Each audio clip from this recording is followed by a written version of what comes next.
In the suffocating cauldron of the Falaise pocket, August 1944, they crouched in the shattered remnants of hedgerows and bombed-out farms, sweat mixing with dust on their faces, waiting for the inevitable slaughter. They were soldiers of the German Seventh Army, remnants of panzer divisions that had once thundered across France like unstoppable storms, men forged in the fires of blitzkrieg and indoctrinated with the myth of Aryan invincibility. But now, hemmed in by the relentless advance of Allied forces, the air thick with the stench of cordite and decay, they expected death, brutal, unforgiving, the kind of end that comes from aerial bombardments turning roads into graveyards or infantry sweeps mowing down the defeated. They had seen the typhoons diving like hawks from the sky, rockets ripping through convoys, and they knew the Americans, those farm boys turned avengers, would show no quarter after the bloodbaths of Omaha and Utah beaches. Vengeance was the currency of war, and they were bankrupt. But what happened next shocked them beyond measure, cracking the facade of enmity and unveiling a power greater than any Tiger tank or Messerschmitt, the unyielding light of human compassion in the heart of hell. Envision the scene. Normandy, that patchwork of ancient bocage country, transformed into a killing field 2 months after D-Day's thunderous dawn on June 6th. The Allies had stormed the beaches, Eisenhower's grand crusade with over 150,000 men wading through crimson surf under withering fire from concrete bunkers. The 1st U.S. Infantry Division, the Big Red One, clawed inland from Omaha, while the 82nd and 101st Airborne dropped like shadows behind enemy lines. But the Germans held firm at first, their hedgerows natural fortresses ambushing Shermans with Panzerfausts in close quarters nightmares. Then came Operation Cobra. Bradley's bombers carpeted St. Lo into rubble, opening a breach for Patton's Third Army to explode southward like a coiled spring unleashed. Montgomery's British and Canadians pushed from the north, squeezing the Germans into the Falaise-Argenton Gap, a pocket of doom where 100,000 troops, horses, and vehicles choked the narrow roads. The heat was oppressive, August sun baking the earth, turning wounded men delirious and water rations to mirages. Artillery barrages from 105mm howitzers shook the ground like earthquakes, while P-47 Thunderbolts strafed columns, leaving twisted metal and charred remains. It was Stalingrad in reverse, a death trap where escape meant dodging Allied armor closing the jaws. These were the pivotal days when the tide of war irrevocably turned, when the Reich's Western Front crumbled like a sandcastle against the ocean. Back in America, the home front pulsed with the ingenuity of giants. Edison's electric legacy powering factories that churned out Liberty ships and B-24 bombers. Carnegie's steel empires forging the hulls of destroyers that guarded convoys across the Atlantic. Lincoln's ghost whispered of union and perseverance, his Gettysburg words echoing in the resolve to free Europe from tyranny's grip. The Germans, fed on Hitler's venomous rhetoric, viewed the Yanks as materialistic weaklings, softened by Coca-Cola and swing music, unfit for the grim calculus of total war. How mistaken they were. For amid the carnage, as the pocket shrank to a sliver, humanity asserted itself not in grand strategies, but in quiet, defiant acts that redefined victory and began the improbable sharing from the 90th Infantry Division. The tough hombres leveled their M1 rifles, eyes hardened by the hedgerow hell they'd endured. The Germans braced for the volley, minds flashing to malmeted tales or the executions they'd witnessed themselves. But Sergeant Mike O'Reilly, a Irish-American from Chicago's stockyards, held up his hand. "Hold fire! They're surrendering." And in that instant, the reversal struck like lightning, not extermination, but extension of life. The Americans didn't herd them like cattle to some distant pen. Instead, they guided them to a shaded orchard, away from the blazing sun, grinning through a mouthful. Good stuff. Kraut. Eat up. The saltiness hit Fritz like a wave, reminding him of home-cooked meals in Bavaria. Tears welling, not from weakness, but from the unexpected gift of sustenance in surrender's shadow. As the afternoon wore on, the heat mirage dancing on distant fields, acts of mercy multiplied. A wounded German, his leg shredded by shrapnel, groaned in agony. One GI, Private Tony Moretti from New York's Little Italy, rummaged in his pack and pulled out a C-ration can. Spam, that canned miracle of American abundance, heated over a small fire kindled from splintered fence posts. He cracked it open and offered half to a young German corporal named Fritz, whose stomach growled audibly after subsisting on captured French bread gone moldy. Fritz hesitated, suspecting poison, but Tony took a bite first.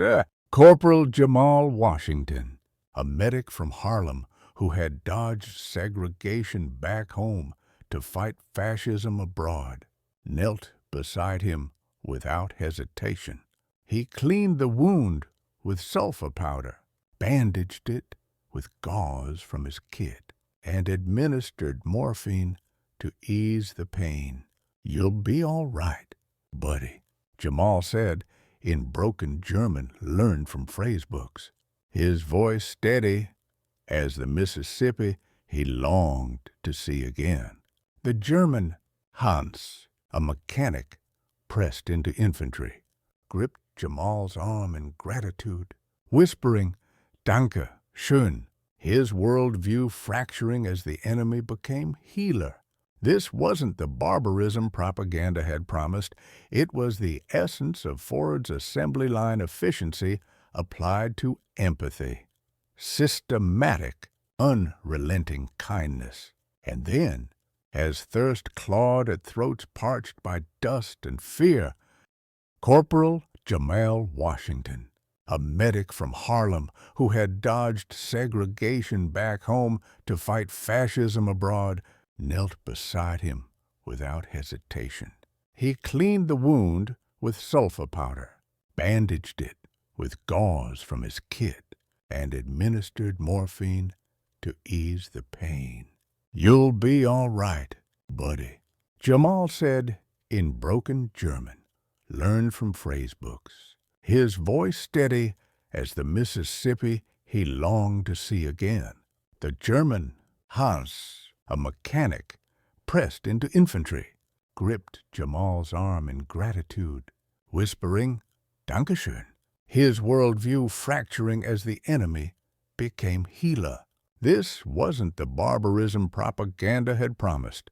It was the essence of Ford's assembly line efficiency applied to empathy, systematic, unrelenting kindness. And then, as thirst clawed at throats parched by dust and fear, the Americans passed around their canteens. Water, cool from insulated flasks, was poured into cupped hands or directly to lips. One soldier, Lieutenant Sam Goldstein from Brooklyn, shared his with a cluster of prisoners, his Star of David dog tag glinting in the sun, a poignant irony amid the swastika's defeat. "Drink slow," he advised, his tone fatherly, evoking Disney's tales where even adversaries find common ground. The prisoners sipped the liquid life-reviving spirits broken by encirclement. In that shared sip, divisions dissolved, revealing the universal soldier, exhausted, fearful, yearning for peace. As dusk fell, painting the pocket in amber hues, the profound deepened. The Americans, many descendants of Europeans who fled old-world oppressions, invited the prisoners to an impromptu gathering under the apple trees. Intensity builds. Feel the sun scorch, thirst's torment, then water's relief, life's metaphor. Sam, sharing despite history's scars, embodies forgiveness's power. Disney's redemption arcs live here. Chaplain Robert Hayes from Kansas, his cross-emblazoned helmet a beacon, opened his field Bible, its pages worn from countless services in landing craft and foxholes. No coercion, just an offer, a moment of prayer amid the ruin. Germans and Yanks alike, bowed heads, murmuring psalms in mingled tongues. Der Herr ist mein Hirte, blending with the Lord is my shepherd. It was no ornate basilica, but in that bombed orchard it rivaled Chartres, a cathedral of souls where faith transcended flags. These weren't isolated gestures. They were the heartbeat of America's war machine. While the Nazis peddled division and domination, twisting Darwin into doctrine, the Allies wielded the philosophy of unity, rooted in Washington's vision of a republic free from monarchical chains and Lincoln's binding of a nation's wounds. Carnegie, who built fortunes from nothing and gave them away for public good, embodied this progress through philanthropy, not plunder. Disney animated dreams that united generations, proving stories heal where swords scar. In the Pacific, Marines on Saipan treated captured Japanese with similar grace, bandaging enemies amid coral hells, echoing the compassion that turned foes into allies. Leap to today, and this ethos endures, a blueprint for battles in boardrooms and beyond. Like Musk launching Tesla into the electric frontier, inspired by Ford's democratization of mobility, we conquer challenges with collaboration. In personal trenches, against addiction's artillery or failure's mines, extend the canteen of support to others. When competition encircles, like the Falaise noose, share knowledge as rations, heal rivalries with understanding. Edison failed thousands of times before lighting the world. Your setbacks are filaments waiting to glow. Picture yourself in Normandy's pocket of your life, the heat of pressure, the bombardment of doubts. You've fought hard, like those Germans, only to face capitulation, but shock the narrative. Surrender to growth.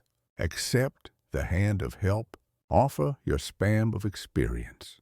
Bandage wounds with words. Quench thirsts with encouragement. For in that you echo the ghosts of Falaise, the force that shattered the Wehrmacht not solely with steel, but with soul. Let this ignite you in an era of digital divisions, where algorithms entrench like bocage. Be the GI bridging gaps. Share your water in parched debates. Pray for unity in polarized times. Carnegie funded bridges. Build yours in relationships. Disney created worlds of wonder. Craft yours through wonder at others' humanity. Deepen the vision. Fritz, savoring that spam recalls family feasts, the taste evoking lost innocence. Tony claps his shoulder. No language barrier too vast. This reversal from anticipated doom to dawn of dignity mirrors your reversals. When layoffs hit, like typhoon rockets, respond with resilience's rations. Extend. Hans, leg bound, shares a cigarette with Jamal, stories flowing like the Seine. Post-war, such bonds rebuilt Europe. Marshall's plan pouring aid like canteens in the desert. Truman, heeding Lincoln's mercy, chose reconstruction over retribution. Today, in economic pockets, invest in others, mentorships, morphine easing, career pains, amplify the prayer circle, voices harmonizing, foreshadows NATO's alliances, modernize in team huddles, invoke shared purpose like chaplains amid chaos. Ford assembled cars, assemble coalitions against isolation. Motivational crest, you are this legacy's torchbearer. In fitness fights, share encouragement's water. In startups' sieges, heal with collaboration. Expect defeat, shock with humanity's hand. Weave further. Vogel, witnessing this. Questions, propaganda, seeds of doubt, blooming post-captivity. Many Germans embraced democracy, crediting American grace. Apply in conflicts, offer olive branches. Lincoln style, sustain. After Falaise, Americans aided French villagers, clearing rubble, distributing gum to kids. In Italy, similar mercy. This ripple from battlefield to boardroom. Kindness compounds like Carnegie's wealth. Philosophical depth. WWII taught technology takes territory, but hearts hold it. Enola Gay ended empires, but humanity rebuilt them. In AI ages, ethicize innovation. Edison-like elaborate acts, rations, not mere food, but abundance's emblem versus Reich's scarcity. Bandages, healing's thread stitching souls. Water, life's elixir, quenching hatred. Prayer, spiritual truce. Echoing Versailles' failures, turn to EU's unity. Modern links like Bezos delivering globally. Ford Esca, extend helps logistics. Or Winfrey, empowering. Carnegie's spirit, call to action. Listener, your Falaise awaits. In traffic's jam, Bill's barrage, extend mercy, win hearts. Climax, as pocket closed, kindness, opened futures, America's triumph, guns plus grace. Be that shock today,